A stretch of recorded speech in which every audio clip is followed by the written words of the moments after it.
अस्सलामुअलैकुम दोस्तों, आज मैं आपके लिए बड़ी ईद के लिए एक बहुत ही ख़ास स्पेशल रेसिपी लाई हूँ। बहुत ही लाजवाब रेसिपी है आज की।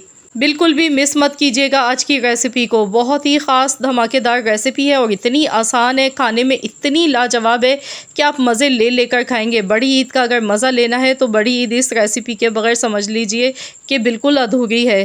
तो ये रेसिपी ज़रूर आप लोग ट्राई करें। हैदराबादी स्टाइल खस्ता तला हुआ गोश्त बनाने की रेसिपी लाई हूँ और साथ ही मैं आपको ये भी बताऊँगी कि किस तरह से आप इसे सेव भी कर सकते हैं 1 महीने के लिए। तो चलिए रेसिपी देख लेते हैं। तो यहाँ पर मैंने 3 पाव चिकना गोश्त लिया है। गोश्त आप जब भी लेंगे रूखा गोश्त इसमें नहीं लें। अगर आपके पास रूखा गोश्त है तो फिर आप इसमें अलग से आपने चिकनाई के लिए थोड़ी सी फ़ैट आपने शामिल करनी पड़ेगी। और बेहतर ये है कि रिवाज वाली जो चिकनाहट होती है ना, ये बहुत बेस्ट होती है। ये खाने में भी बड़ी मज़े की होती है इसकी बोटी। देखिए मैंने इस तरह का गोश्त लिया है कि इसमें रिवाज भी लगी हुई है। तो ये जब मेल्ट होगी ना तो इसका बड़ा ज़बरदस्त जायका बनता है और हमें घी नहीं डालना पड़ेगा इस रेसिपी में। बिना ऑयल के हम इसे बनाएंगे। तो यहाँ पर 3 पाव मैंने गोश्त लिया है। मटन या बीफ जो दिल चाहे आप ले लें, मैंने बीफ लिया है। अब इसे अच्छी तरह वॉश करने के बाद कढ़ाई में डाल दिया। इसके बाद इसमें नमक हस्ब ज़रूरत शामिल करना है। साथ ही में यहाँ पर 1 गिलास में पानी इसमें शामिल कर गई हूँ। अब यहाँ पर गैस का फ्लेम शुरू में आपने हाई करना है। जब ये अच्छे से पकने लगे तो गैस का फ्लेम आपने बिल्कुल लो कर देना है। बिल्कुल दम वाली धीमी आंच पर आपने इसे पकाना है। इसे पकने में 1.5 घंटा तकरीबन लग जाता है, या फिर गोश्त के ऊपर डिपेंड करता है वो कितनी देर में अच्छे से पक जाता है। तो मैं यहाँ पे इसे कवर कर देती हूँ बस इतनी देर के लिए कि गोश्त इसमें अच्छी तरह से गल जाए और ये पानी इसमें ड्राई हो जाए। तो यहाँ पर टोटल 1.5 घंटा हो गया है पकते हुए। तो चलिए हम देख लेते हैं। बीच में एक बार मैंने चेक कर लिया था। तो यहाँ पर देखिए गोश्त देखिए कितना कम आपको दिख रहा होगा, और जो इस पर रिवाज वाली चिकनाहट थी ये देखिए कितना सारा इससे घी बन के आ गया है इसमें, ये देखिए। और आप गोश्त का कलर चेक कीजिए, इसमें पानी ड्राई हो गया था तो ये इसी घी में ये देखिए ये तलता जा रहा है।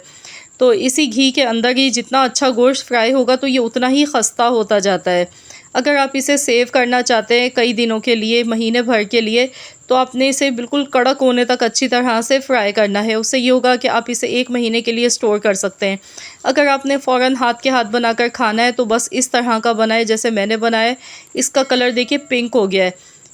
आप कलर चेक कीजिए बोटी का, एकदम पिंक कलर है। इसमें घी बिल्कुल भी नहीं डाला है। आप देख सकते हैं कितना सारा घी निकल कर आया है इसमें, और इतना एरोमेटिक इसका जायका है। इसमें कोई मसाले नहीं डाले जाते हैं। इसे सिर्फ नमक के साथ ही पकाया जाता है। खूब अच्छी तरह से तलते हुए हम इसे पकाएंगे। गैस का फ्लेम लो ही है, बिल्कुल हल्की आंच पर ही इसे पकाया जाता है। इस तले हुए गोश्त का जायका बहुत ही मज़ेदार होता है, खाने में बहुत ही लाजवाब ये लगता है।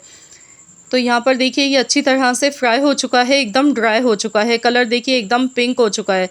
तो यहाँ पर अगर आपने इसे ज़्यादा दिनों के लिए स्टोर करना है तो आप मज़ीद और इसे 10 से 15 मिनट और पका लें। तो मुझे ये बिल्कुल सही लग रहा है। तो चलिए इसे मैं निकाल लेती हूँ, डिश आउट कर लेती हूँ। तो देखिए बहुत ही मज़ेदार सा नमकीन खस्ता तला हुआ गोश्त ही बन के तैयार हो चुका है।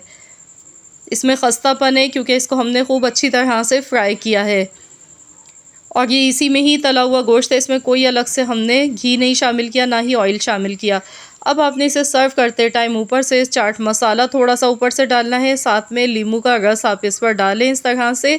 इसके बाद आप इसे मज़े ले लेकर खाएं। यकीन मानिए मुंह का जायका ही बदल जाएगा। बहुत ही सुपर टेस्टी, बहुत ही मज़े की रेसिपी है ये। बकरा ईद के लिए स्पेशल ख़ास रेसिपी है ये।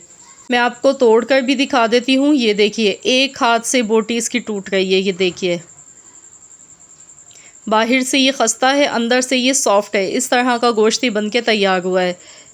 तो ज़रूर आप लोग भी इस ईद पर ये रेसिपी ट्राई कीजिएगा। अपना फीडबैक मुझे दीजिएगा। आई होप कि आप सबको रेसिपी अच्छी लगी होगी। रेसिपी अच्छी लगी तो वीडियो को लाइक कर दें, शेयर कर दें।